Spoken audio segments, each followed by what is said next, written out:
I said I was just looking at one of the last things we was talking about. And you had mentioned Cat Williams and Shannon Sharp interview. Oh yeah. The negative things always affect black people the most. Yeah, it does. Yeah. Cause honestly, when you look at it like that, a lot of times it's by design. Because I was thinking about this the other day. They weaponize self-preservation. So you gotta sell out. If you want to send your kids to college, you want to have a good income, you want to accomplish the most you can accomplish in your field, you gotta sell out. Because they weaponize self-preservation. And people got dreams, people got goals. Everybody want the same thing. It should be a birthright, just like it is with white people. We shouldn't have to self-preservate to achieve great things and turn our back to our own people to achieve great things. They don't do it. You know?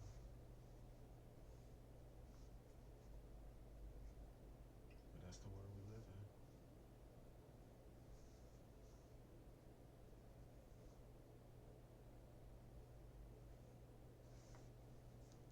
So, and I was thinking about something else. I was thinking about like, I don't want to offend, but are you government?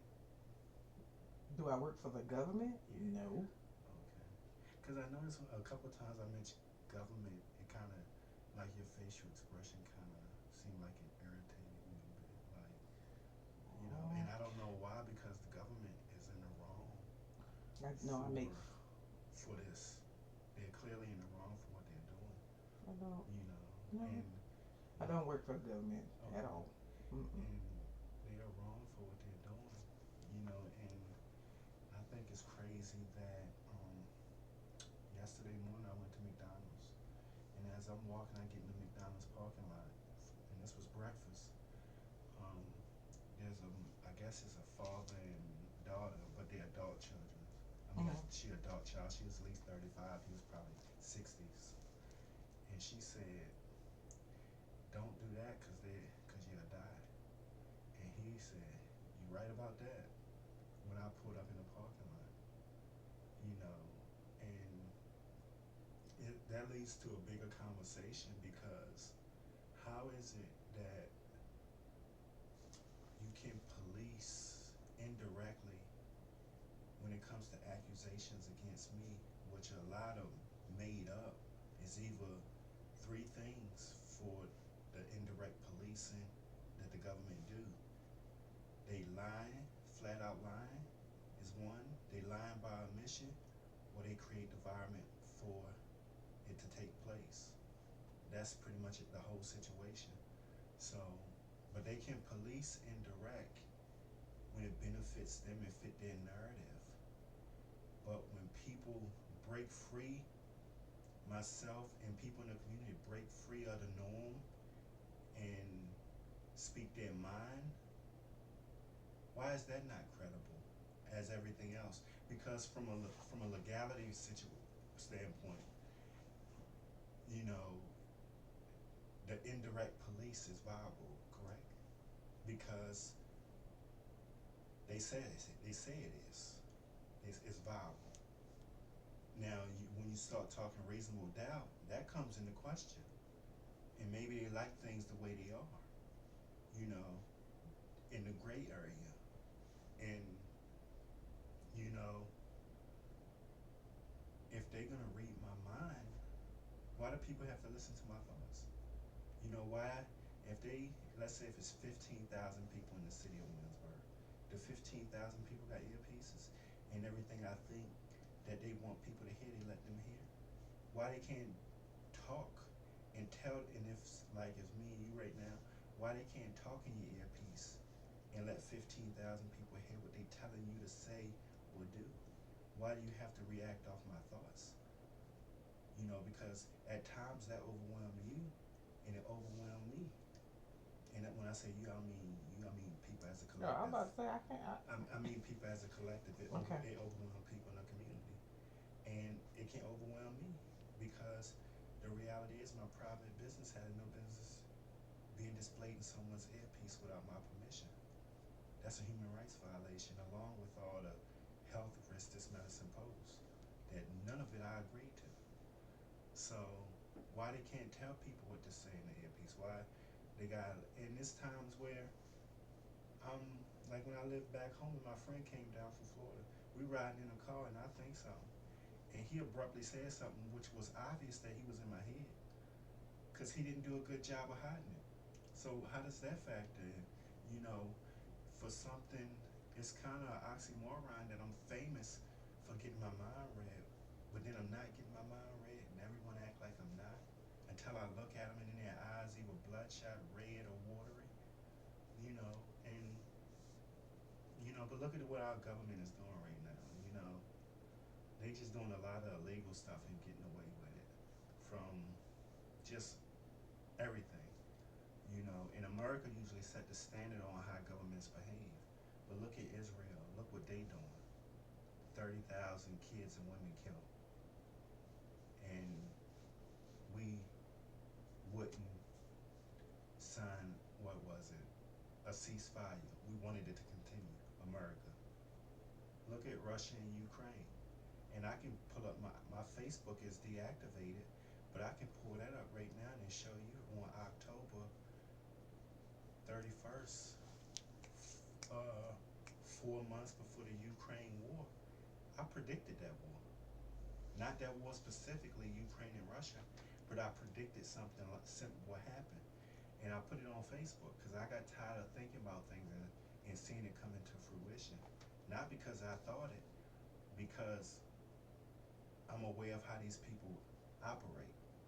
And what I say with the Ukraine and Russia war, and I didn't say Ukraine and Russia specifically because I didn't know it would be a war in Ukraine and Russia.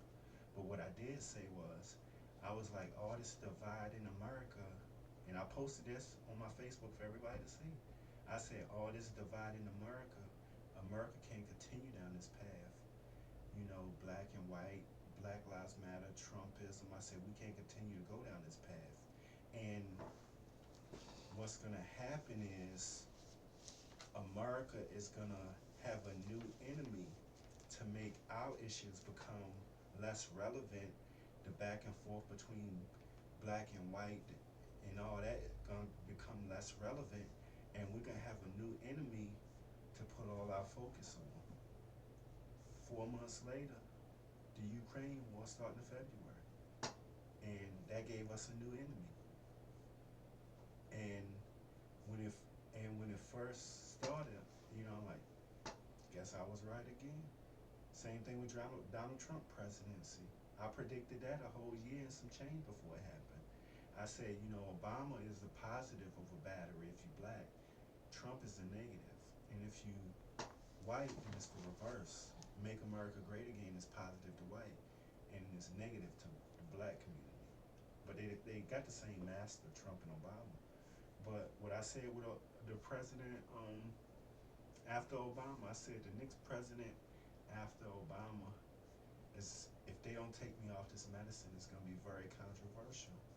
Again, I didn't say Trump specifically, but I said it will be very controversial because Obama was a celebrity president, and they needed to replace that distraction of the celebrity president, because that's what it is, media attention.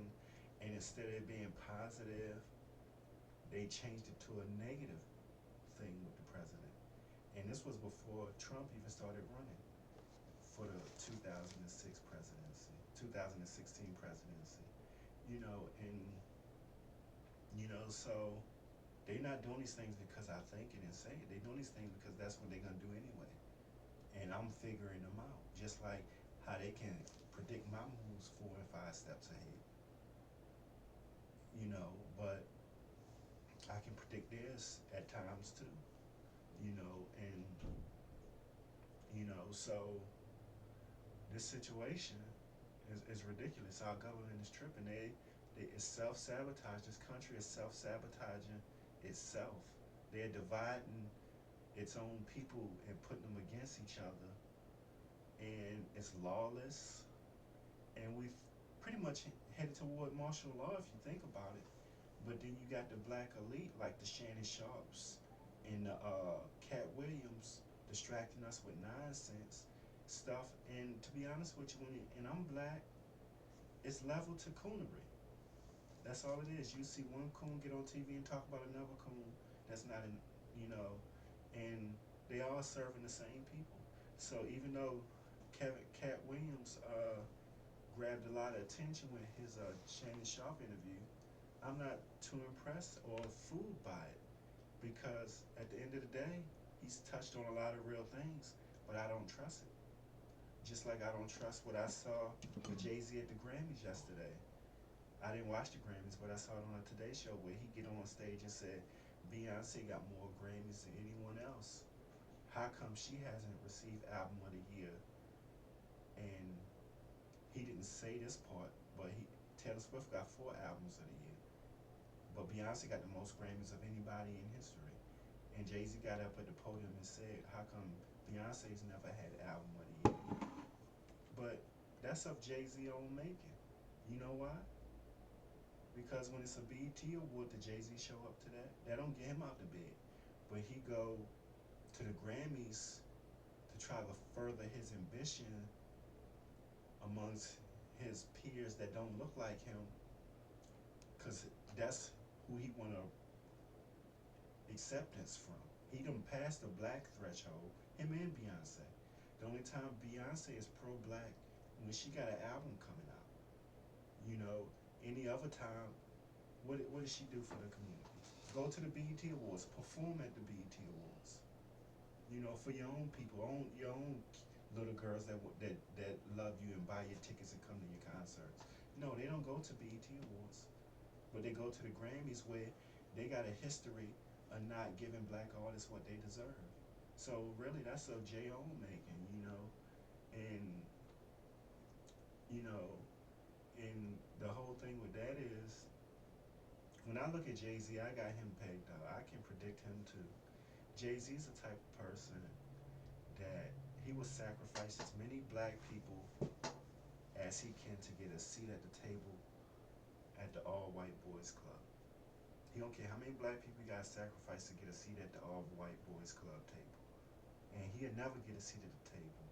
He want their approval. He want their life. And black culture is beneath him, which made him his fortune, by the way. That's how I see Jay-Z as being. He would sacrifice me, he would sacrifice, because he had a role in me being on this medicine. He came out of retirement, and that was one of the first things he did with Deja Vu, and this is to change the subject a bit. 2014, when I took that call when I was staying at a group home, and I went to Maryland looking for my ex because I was tricked into everything. I was tricked into taking the call. Mm-hmm. I was tricked into everything that happened. She was never in Maryland. I was tricked into all that, and I get there, rent a room at the hotel to drive to where she told me she was at the last time I talked to her, which was over 2014, 2006, like 8 years prior. In 2006, she told me she was in Ocean City, Maryland. Well, in 2014, and she was on a work visa. Well, I was tricked into going to Maryland to look for her, and that was 2014, and I stole a car, which is grand theft. Well, I get a hotel because I was going to drive out to Ocean City the next morning, looking for her. And I won't mentally there, obviously. And I wake up the next morning, go open my door, and as I'm walking out my door, my father walked up to me with police officers. And I didn't tell him I was there, and no one in my family did. He lied about how he knew I was there. The police knew I was there because, of course, they read my mind, and the police brought him there, and mind you, I took a car, and I should never been putting my father. My father should. I should never left that hotel with my father. I should have left with the Maryland police and went back and met the Virginia police and taken back to there if they wanted to press charges, etc., etc. But they let me leave my father. We went to his apartment, and he took me back to the hotel. I had to check out, and my family came to the hotel, and I left with my family from Virginia. Well, I get back. They drop me back off at the group home. Nothing come from it. I take a car again, headed back there because I didn't get to go to where I wanted to go, to Ocean City. And I turn around and decide, you know, that I wasn't gonna go because what I had done was I was tricked again. I was tricked into pretending to rob someone with a kitchen knife and took a car. And I was tricked into doing that too the second time. Well, I said, you know, what am I doing? I turned around, drove back to the group home, walked in the door, got out the car, put my hands up. Police was already there. They put cuffs on me, didn't read me my Miranda's right, put me back in a police car, and took me to Middlesex jail. Well, when I get my records from the jail, the CSB, they say that they caught me trying to run from Gloucester. No, they didn't. I turned myself in. So the police lied for one. But while I'm at jail, I roughly went between jail and a mental hospital over a period of a year and like 8 months, back and forth for competent, to see if I was competent to stand trial. Um,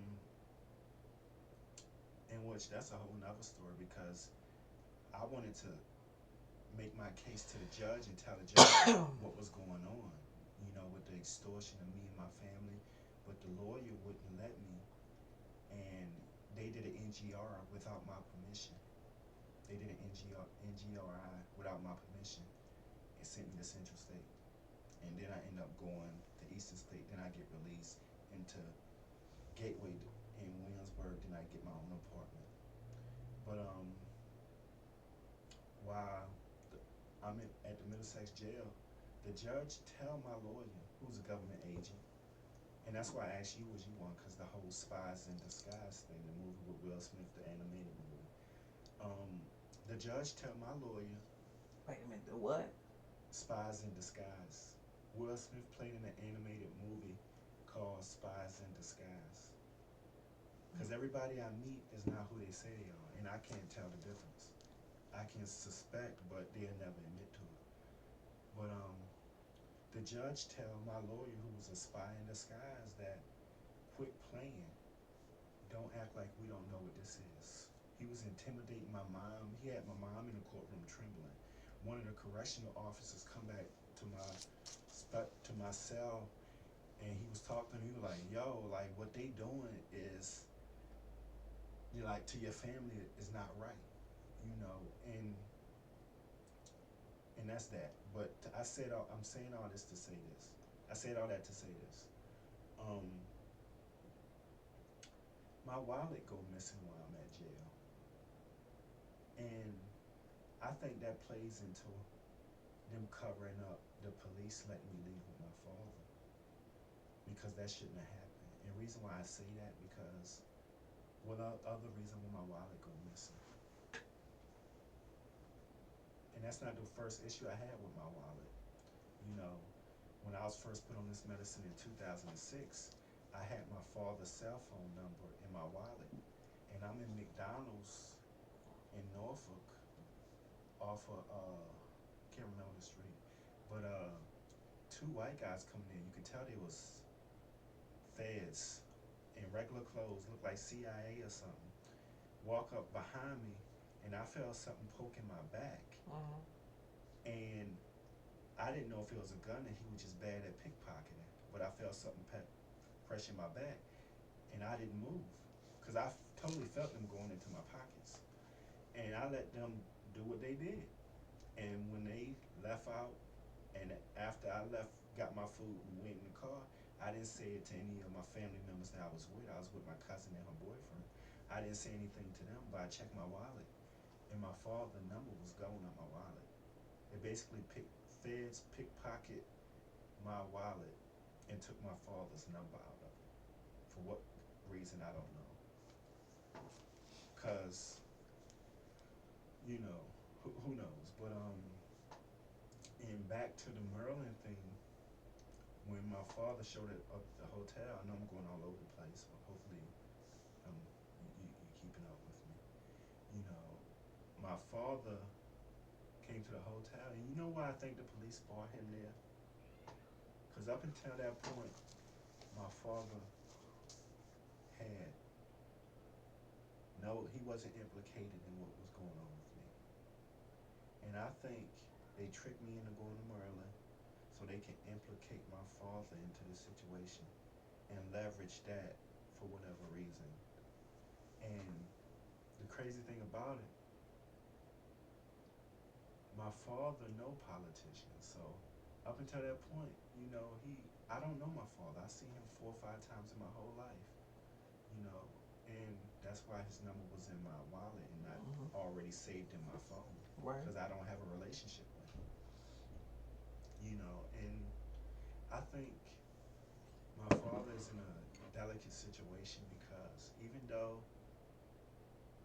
these people that got me on this medicine are possibly his associates or extorting him too, they the type of people that will, when this situation sour, when I die from this medicine, they will redirect their attention to my father to wash their hands of corruption and put it all on my father. And I think that's why they had him come to that hotel to implicate him, whether he's involved or not. It wasn't nothing that could implicate him because I hadn't seen him the whole time I was on this medicine. And the only time I saw him while I was on this medicine was one time, you know. But I don't stand with my father. I don't stand with anybody that's responsible or, and this is, how can I put this? What's that word they use? Allegedly responsible for me being in this situation. You know, I'm not supporting anybody because even though I know my father didn't do this to me, Mm-hmm. in the sense of it's bigger than him. It's bigger than my family in Lancaster, my friends in Lancaster, my ex-girlfriends, my real father is bigger than them, you know, and bigger than Dr. Tingle. The doctor that gave me in this medicine initially, I don't have an issue with because he meant well. Even though he gave me this medicine, he meant well because the whole town know that these people was threatening to kill me before medicine, before the incident that led to the medicine. That's always been the thing, you know. And just like when I went to McDonald's yesterday, people are well aware that my life is in danger, and they enable the people that are in danger in it, Mm-hmm. you know. And look at all the health issues I got. You think the government ain't getting my lab works and monitoring and see what this medicine doing to my body, you know? And they say things like, "Oh, it's just the beginning."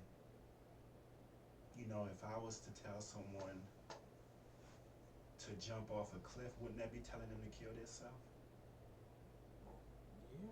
So when they say that this is just the beginning, it's just a semantics to say this is murder. There's a rapper named Millie's that said in a song indirectly, and he signed to Jadakiss, who Jadakiss also said ain't nothing to blame for this but the music. And Millie said something about it being murder. You know, he didn't say directly he was talking about this situation, Mm-hmm. but who does speak directly? You know, everything's indirect, and it's policed indirect. It's legalized indirect.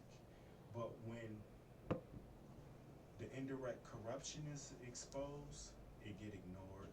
When the indirect uh, evidence to prove that they're lying about what they saying is going on with me, it get ignored. My babysitter walked up to me when I went home in like 2014ish, and that was her first time seeing me since I was in this situation. and that was 2006 when I was put in it. So 8 years after me being in the situation, I'm living in Gloucester. I come home for work because I work for the CSB and we travel throughout the northern Nick and Middle Peninsula. And she walked up to me and hugged me and said, and didn't sugarcoat it, and meant what she said. She said, Terrell, they are lying about what they saying is going on with you. Didn't even follow protocol like people tend to do. It got ignored. Things like that get ignored. You know, them messing up my eyes get ignored.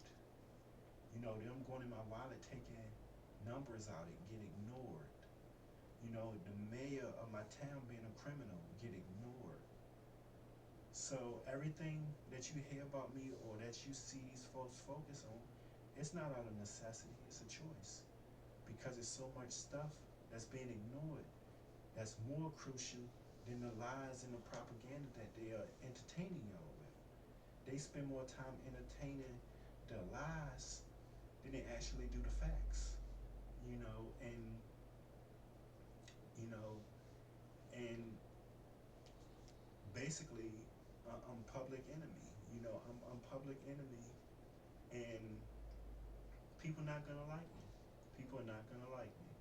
You know, but I don't call white people out their name. I talk about their ways, but I won't call them out their name.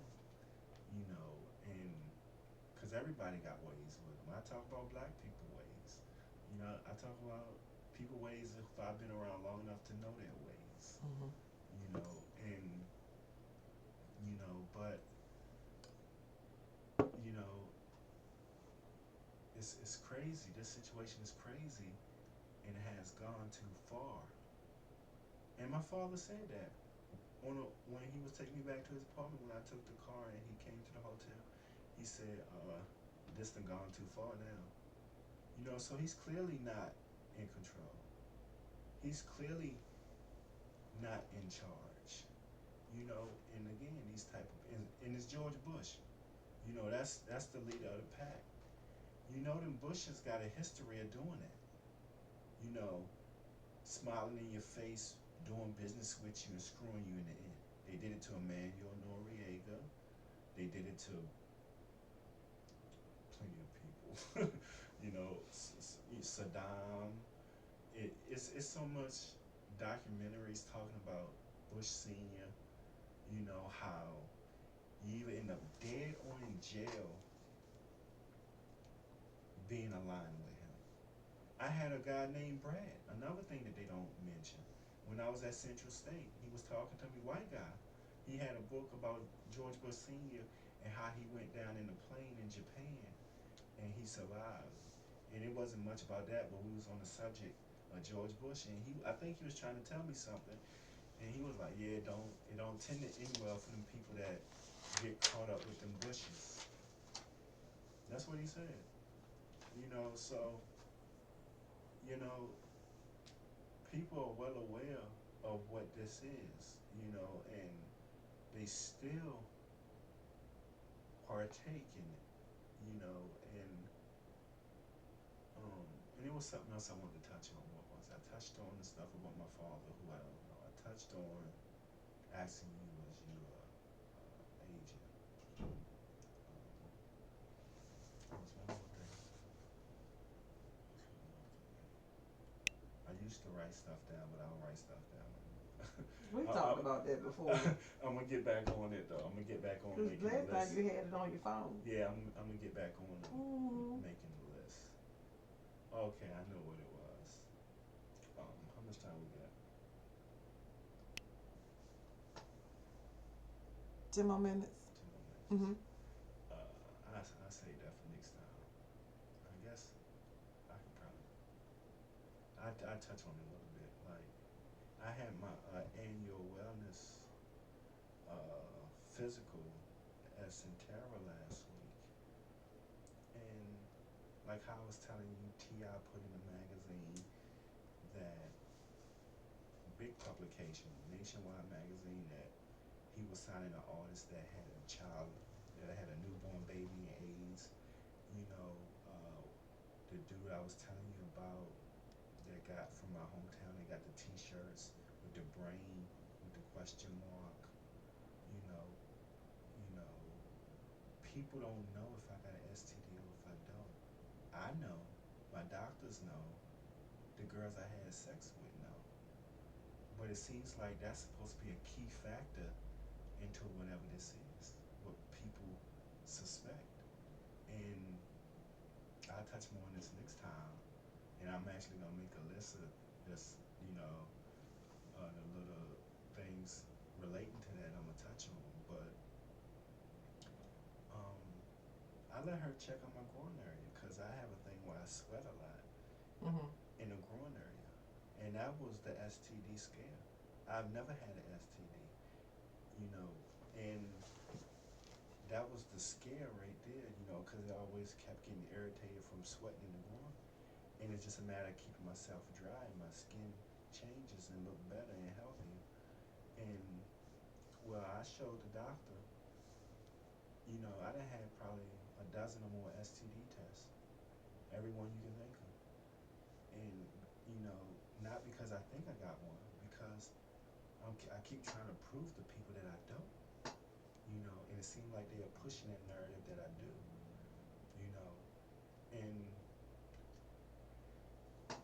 the doctor, when I show her my groin area, and it's the inner thigh, like the inner thigh that gets irritated, which Mhm. ain't that bad now, or then, a couple of days ago, last week, you know, as she was talking, after she sat down, she was almost gasping for air, like, you know, and the reason why she felt I didn't have an STD and she was gasping for air, because I think it's a push for people to think that I do. And she didn't know what to expect when she realized I didn't. That must hurt someone and undermine something. Because prior to that, I said about 3 months ago, I had a boil like right here on my thigh. Mhm. And I went to MD Express, and it was an Indian lady there. And there, she came in there with another nurse because they didn't want to do it alone for legal reasons. So Mhm. no claims are made like she touched me in an inappropriate way. And she looked at the boy. She was like, you know, and before when I pulled my pants, she was like, oh, I thought it was gonna be worse than that. And I don't think she was talking about the boy with the whole everything that's going on with me. That was her indirectly trying to tell me that I don't have a STD, in which I know that already. It's everybody else that don't, you know. And then Dr. Singh, who was my doctor at Terrell over in Newtown, I let him see my groin area, Mhm. and same thing. His his his breathing got real hard, like he was very nervous. His breathing got real hard. Next time I leave, and he would tell me, you know, there's nothing wrong with you. He said it. It was nothing wrong with you. I go home, month or two later. I don't know how long of a time frame it was, but it had to be within 2 months because I think I see him every 3 months. I get a letter in the mail, and he's leaving the practice. You know what day he left? His last day was, because he Mhm. got a new job in Northern Virginia. His last day was September 11th, the same day as 9/11. So, you know, it's plenty of evidence to prove that I don't have an STD. I may have came in contact with one, but I don't have an STD. I've been tested before this situation. I've been checked out, and I've been tested since this situation. And it's enough data with my test results of being negative and common sense to say I don't have an STD. But there's only maybe 8 or 9 girls that can confirm that because I'm not as promiscuous and as they make me out to be. I've always been in relationships, um, and they know it because they don't have an STD, Mhm. and the doctors know. So when you tell a lie like that and spread it to millions of people, there's millions of people that heard Terrell had AIDS. Terrell don't have AIDS, but you know how many people can say that they know I don't? Maybe 20 people out of millions. That's not even 0.1%. And that's the kind of dirty tricks our government say and do. That's why T.I. made that loud and put it in the magazine.